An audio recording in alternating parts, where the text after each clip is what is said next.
Hello, listeners, and welcome to Plugged In, the energy news podcast from Montel. Each week, we bring you in-depth analysis and insights from across the energy sector. This week, we focus on the election result in Germany and its impact on the country's energy markets and the green transition. Friedrich Merz's Conservatives, the CDU and CSU, won the election on Sunday and will now be in talks to form a government with the third-place Social Democrats. The far-right Alternative for Deutschland, the AfD, achieved a second-place result, their best ever, sending shockwaves through Germany and Europe. But not the US, where the Vice President J.D. Vance shunned then-Chancellor Olaf Scholz to meet with AfD leader Alice Weidel instead. If Merz does indeed become Chancellor, will he accelerate or slow down the country's energy transition? With President Trump seemingly ripping up the transatlantic alliance and the US no longer a trustworthy ally, will Germany continue to import mass amounts of LNG from the US? And will the country have to delay its much-vaunted coal exit? Setting the scene for us this week is Andreas Lochner, Montel's Germany editor. Andreas, a warm welcome to you. Hello, Richard. So, Andreas, obviously intense talks going on now about forming a new government. It's going to be Friedrich Merz as the Chancellor. What are going to be the main issues in terms of energy facing the new German government? I mean, the new German government will probably be formed by, as you said, Merz and his Conservatives, CDU-CSU alliance, and the Social Democrats. And they both, in their election campaigns, had on the agenda to bring down the costs of energy, power prices for end consumers. They want to lower the power tax and also the grid fees. And these two things are the main things on the agenda, I guess, because obviously the German economy is suffering for years already. We have weak economic growth, and that's all related to energy costs. Andreas, thank you very much. Joining me, Richard Sverrisson, is Claudia Kempfert. Claudia is Professor of Energy Economics and Energy Policy at Leuphana University. She also heads the Energy, Transportation and Environment Department at the German Institute for Economic Research. A warm welcome to you, Claudia. It's great to have you back. Yeah, thank you for the welcome, Richard. I'm really happy to be here. Thanks for having me. Perfect. We're here to talk about the election result. Obviously, it's too early to talk about a new government, although some indications are quite clear. But what's been the reaction? What's your reaction been to the election results? Yeah, I mean, the reaction was immediately that happened what has been predicted, because it's most likely that there will be a conservative chancellor at the end, and maybe he's doing a coalition with the Social Democrats. And that has been expected. I mean, the polls in advance were very much saying this, and it happened in that way. So we had a very short election campaign. But at the end, we will see what comes out of it. We've seen very much a lurch to the right, conservative and to the right wing, with the AfD polling over 20%, its highest ever result. But could we say that the voters are fed up with the energy transition, or would that be reading too much into it? I think that would be reading too much into it. It's a time of populism, and this is the same in Germany, because we see on the one hand, you're right, a large increase of the very far right party, which is the AfD. But on the other hand, also we see on the far left, which is the Linke, which is the left party, they have also gained. And that was pretty much because of this campaign driven by the probably next chancellor, Friedrich Merz, who was focusing very much on migration, and the migration discussion is really helping the parties at the left and right. I mean, most to the right, but to the extreme oppositions, and this is now the result. So, but you're right. I mean, there has been a steep increase of the very far right party, approximately 20% of the AfD, which is a party not really much based on scientific facts. They deny climate change. They do not like the energy transition at all, but most likely they will not be in power in the future, because most likely there will be a conservative chancellor, Friedrich Merz, and most likely the coalition partner will be the Social Democrats. But I mean, the country is quite split, Claudia, isn't it? I mean, the former East is now pretty much an AfD stronghold, whereas the old Western part is largely conservative hands of the CDU-CSU. Would that be a fair assumption? Yeah, if you're looking at the map of Germany, you really see that. I mean, there's a blue area, and the blue is the AfD, which is pretty much the eastern part of Germany, and the west was very conservative, and with the Friedrich Merz or the CDU in front, and that is obviously very obvious that, of course, in the east there might be reasons why they are so much liking also this populism and the easy answers to complex problems, and we have to find out why this happened in that large extent. But what we also have to stress, I mean, yes, there are 20% in total Germany who voted for the AfD, but there are 80% not voting for them, and the 80% is very much also in the mid. Germans do not really like so much trouble. They don't like changes, and they are really happy in the mid of the whole system. And this is why I think what we call the Mitte, so the democratic parties in the mid have been strengthened, and they wanted to have a change, but not that complicated change. And this is why we see this result, I think. But do you think then that there's a danger that the energy transition in the AfD stronghold or the former East Germany that could be threatened or at least slowed down? Because one of the AfD's, I mean, it was an opinion or a comments they made about tearing down windmills or wind turbines and cutting exports to neighbours. I mean, these are quite outrageous things to say. But do you think it could have an influence in certain regions or parts of Germany? Yeah, there is a potential danger that it might have an impact in some areas, especially in the eastern part. And we already saw that because we have AfD parties in the parliaments of the individual states in the Länder in eastern part, because we had elections last year also in those regions. And we already see that there's not really a strong support to the energy transition, not a strong support to windmills and solar, but they cannot.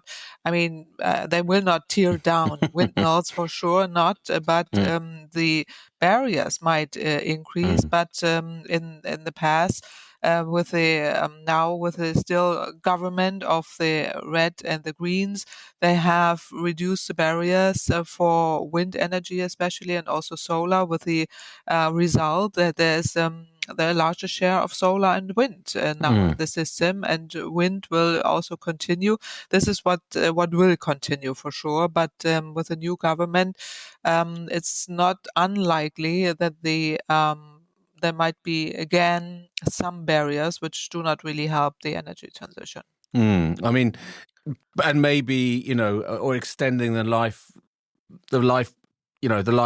lifetimes of coal or lignite-fired plants as well. Was that likely? But we'll come to that later about the coal exit. But in there's certainly the eastern parts of Germany are very sort of lignite-based, or some of them are anyway. It is that's. Do you see that's going to continue unabated for a number of years? Well, there is an agreement from the Coal Commission that and phase out of coal, which is most likely not be touched again, because now we have the phase out by 2038, and the large part of the eastern regions get a lot of money for the structural changes, and they do not want to lose this money, but they will leave the coal-fired power plants in the system until 2038, but not longer. I don't think so. But again, of course, there will be discussions, but coal is not profitable at the moment. It's not compatible to other technologies. And this is why the coal or the utilities, they do not like it to extend it at the moment because that's not really an attractive business right now. But we will see in the future. But I don't think that they will come up with discussions to extend explicitly the coal-fired power plants. What we might get a discussion is about what about the future electricity market design, and here also the role of reserves in the coal or coal-fired power plants as a reserve to the system, and this will be ongoing for sure, and needs to be done, of course, but not an explicit extension to larger than or more years than the 2038, which has been agreed upon. That's very interesting, and I think what about the influence of that kind of far right approach to the energy transition, or very much an anti-opposition to it? Do you think that could rub off or have any influence on the federal government or the next federal government? No, not really on the federal government, because here there will be a strong, the big coalition with the Conservative, with the CDU and the Social Democrats, and they will decide, of course, on those frameworks for the market design and also for the potential extension of power plants or reserves or the whole market design. But what they will do in the individual countries or states in the Länder is that they will not provide enough areas for creating windmills, for example, and this is what they can do. All they can do on the states level, they will do to put more barriers into it, and this will also be a potential danger to the energy transition, because we need wind energy everywhere in Germany, also in the eastern part, and this is not unlikely that they will provide here some hinders to especially to wind energy. So there could be some obstacles approaching here, I think. Yeah, absolutely, in the eastern part. And you mentioned reserve power plants, basically backup to keep the lights on. Is there more of a discussion now again re-emerging about a capacity market, which is there designed to come in when you have when it's dark and there's no wind and it's cold? The old Dunkelflaute. Exactly.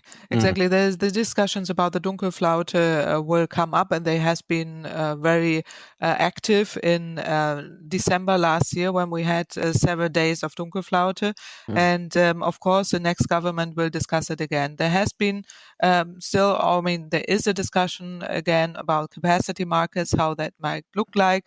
There's a discussion about a central capacity market or a decentralized capacity market or a reserve. And our studies show that there's more backup technology.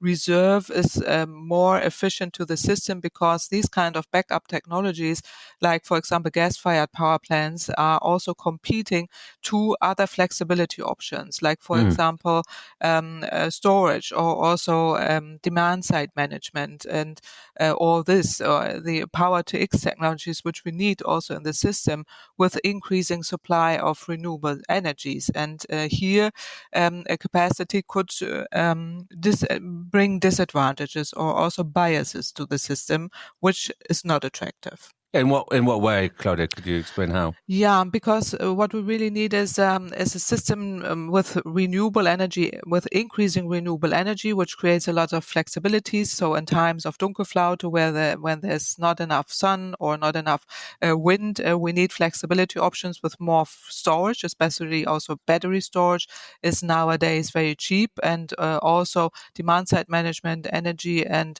load management, which is really important at the decentralized level. And if we would increase large amounts of capacities right now, we would benefit or also bring benefits to the power plants, like for example gas-fired power plants. And here they do not bring enough flexibility or bring out or move out a little bit the flexibility options we need in the whole system.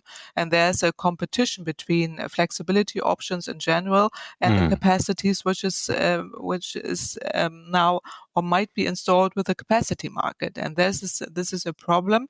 And This is why we did a study on it and recommend to install a capacity reserve, instead of a capacity market. And that's especially because of the flexibility options in storage we need, which urgently in the market, which we would not see so much if we would have a capacity market itself. Because they would react more flexibly to the volatility in the markets. Is that what you're saying? And in a cheaper, more efficient way. In a cheap and more efficient way, exactly.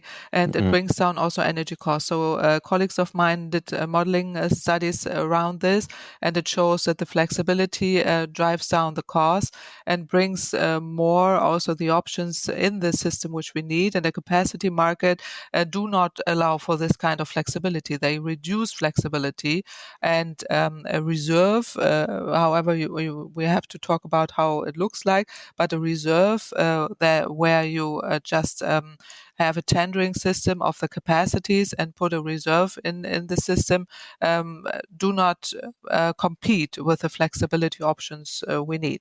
I mean, that's all very interesting. And I think where does that leave the new government in terms of the power plant strategy and the rollout of what they're saying of hydrogen-ready gas plants, Claudia? Yeah, that's really now difficult to say. The CDU, they want to have a hydrogen-ready gas-fired power plants. So the Christian Democrats, the Friedrich Merz, he talked about in the election campaign to install 30 gigawatt of new gas-fired power plants. And how he would do it and how it can be done, that's completely open. The Social Democrats might also go for this because they announced it already in the past. However, this, as I said, might also contradict the goal of flexibility in the system if we do have such a large amount of gas-fired power plants, because they need a business case. They need to be profitable. And with a capacity market, it might work, but we see that with a capacity market, as I said, the flexibility is not that large. So with the new government, it's likely that we might see some kind of flexibility market in the future. With a market, it might be a centralized or also decentralized market, where they want to create more gas-fired power plants capacities in the system. But that's going to be my next question. Who pays for this? I mean, the last government, fell on a major disagreement of a budget, and there are other priorities now in the future that needs to be addressed. Certainly defence and building up the German economy, or getting the Germany economy to run smoothly again. I mean, how would you pay for a rollout of up to 30 gigawatts of gas plants? I mean, that's quite enormous. Exactly. And that's a big open question, because there's no budget at all. And I think they hope that this is private money going into it if they do the framework right and do it in a very attractive way so that the companies invest by themselves. However, this will not happen without any kind of, as you correctly said, financial support for it. And the money is not there. We are now talking about money for defense and to get the economy back on track. And we have a huge investment lags in infrastructure, in education, and everywhere. So digitalization is not working well.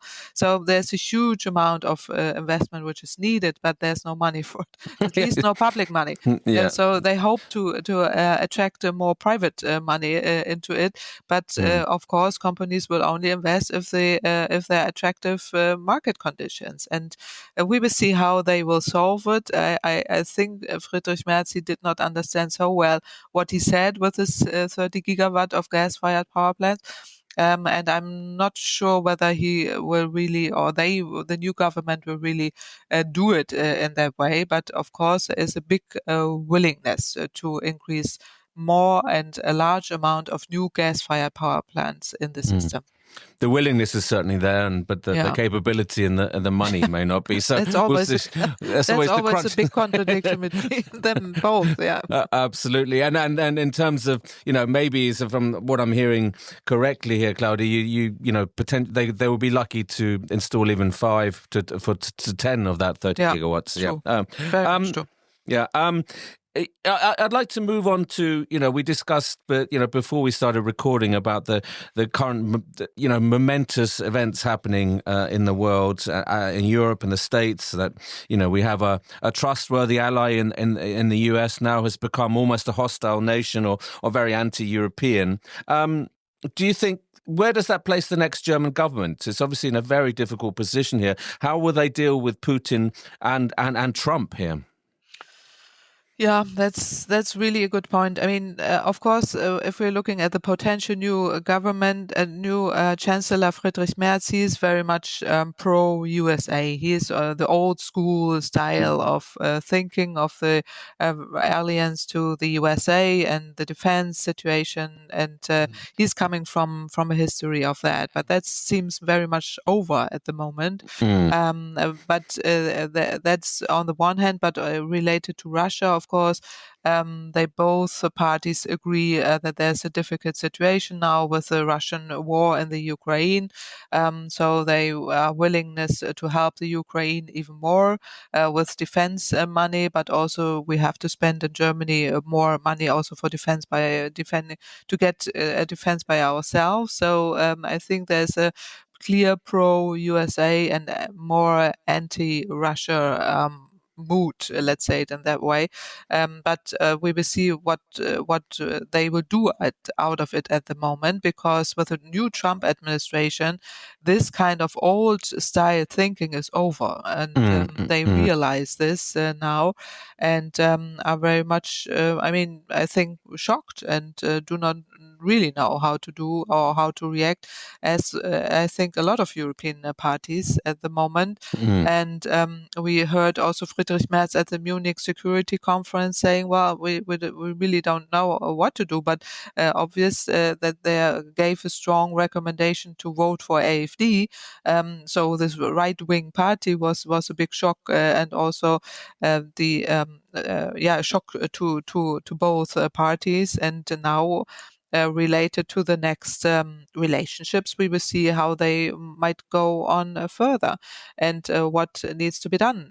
On the one hand, I think LNG, related now to the energy policy, I mean, Germany is importing a lot of LNG and will do it in the future as well, and they have been increased the share of LNG imports under Trump, under the last administration as well.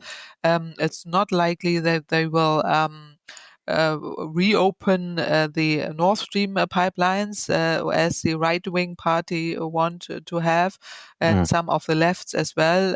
That's not very likely, but we will see what kind of deals at the end they will do with the US president. It seems easier with him than with Russia. Yeah, but then you have a US president that's very pro Putin and anti-Europe. Exactly. It's a complete turnaround situation. It is. But do you think that does the US and Trump in particular have Germany over a barrel in terms of LNG supply? We won't supply you with this amount of LNG unless you do A, B, or C. Is that? Yeah. I mean, this is exactly how Trump thinks. And he did that in the past. Under his first administration, he did that. You pay LNG, and then we are reducing the sanctions to Nord Stream 2. And this happened already in the past, and I could think that he's thinking the same. But now, I mean, we have to admit Trump is do not like the Germans. He's very anti-German. We don't know why. I mean, he's partly German because he has relatives from Germany. Well, probably that's the reason. But we will see what kind of deals he has in mind when talking to Germany and the next chancellor. Trump congratulated the potential new chancellor, Friedrich Merz. That looks good. So at least there's not a new quarrel on going, but we will see what will happen. But with LNG, I'm pretty sure that Trump will sell more LNG, and he thinks Germany might be a good country to export it to. Absolutely. I mean, after all, he is a businessman, and as he keeps telling us, he likes to do deals. But and I think it's there's one thing. What he says is like a little cluster bomb, and creates panic and chaos. But then you have to actually maybe see what he actually does rather than what he says he'll do. But do you think then that's pushed the urgency for Germany as well as other European countries to look at other? So diversifying their LNG supply, or they're looking at other countries, though there aren't that many out there apart from the US and the big Middle Eastern exporters. Norway, of course, is pumping at full volumes. Mm-hmm. So, I mean, but do you think there'll be pressure on Germany to diversify its LNG supply?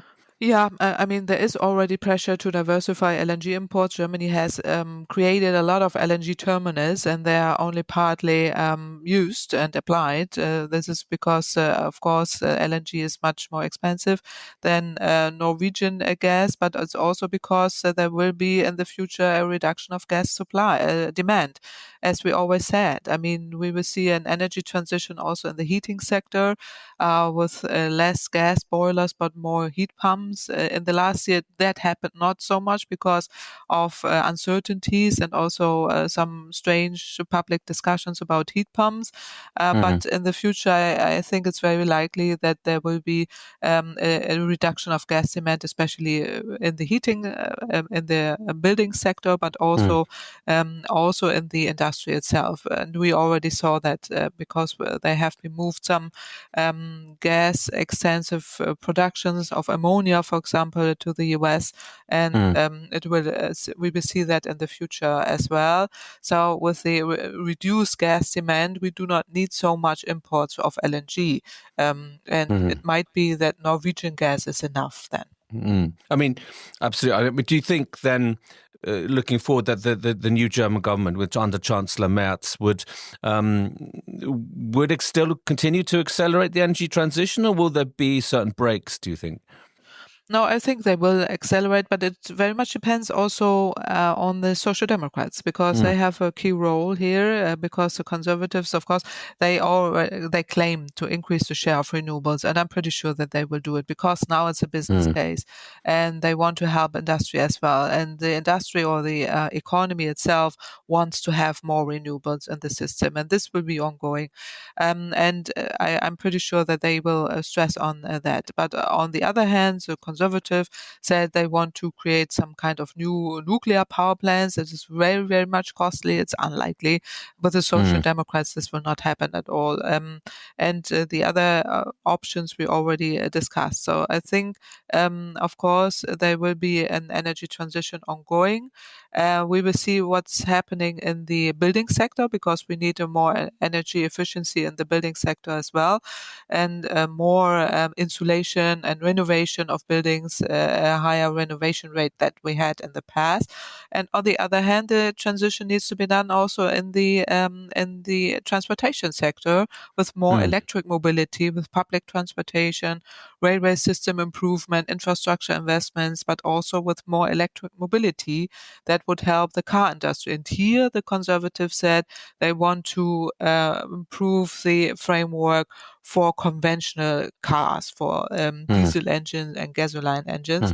And that framework in the European context, with the emission cuts or the emissions of cars that need to be reduced, they would like to, do something about it. This is what they said. They're not very explicit about it. And we will see what's happening on the energy transition of the transportation sector. Hopefully, they will move forward with more electric mobility, because we need an electrification of all the sectors, more electrification of all the sectors, especially the the transportation sector, as Norway is showing with a large share of electric cars.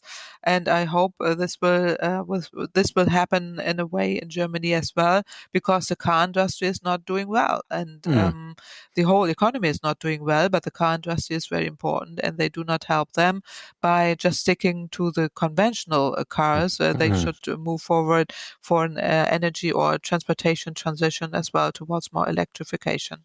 Absolutely, because that's going to be very important in terms of competition with China and also Elon Musk's Tesla. But like a tariff war, if Trump were to really up the ante in terms of the putting on tariffs on German imports of cars and industrial goods, that would put Friedrich Merz's government in a very difficult position, would it not? Yeah. Yeah. That is really that is the next nightmare for the economy, especially for the German economy, because the German economy is very much export oriented, especially to the US. And with the tariffs on cars or other goods, it will be very, very difficult, and there will be a huge harm. And the economy in Germany is not doing well. And the next chancellor, he said, all he will do is to improve the economic situation, but with this global geopolitical risks related to the US, but also to China, to Russia, it's very, very difficult to find a good situation here or a momentum to change all this. Right now, it does not look like that, especially if the tariffs are there to the US, and if China is not improving, or we don't know what kind of role China really will play also to the German government or the German economy in total, and also related to Russia. So the whole situation is really, really difficult, and the next chancellor, Merz, will struggle, I'm pretty sure.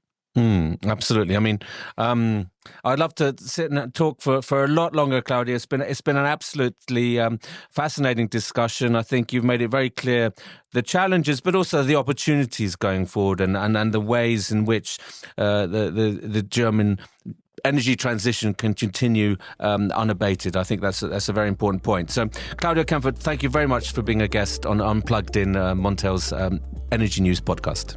Thank you, Richard. Have a good day.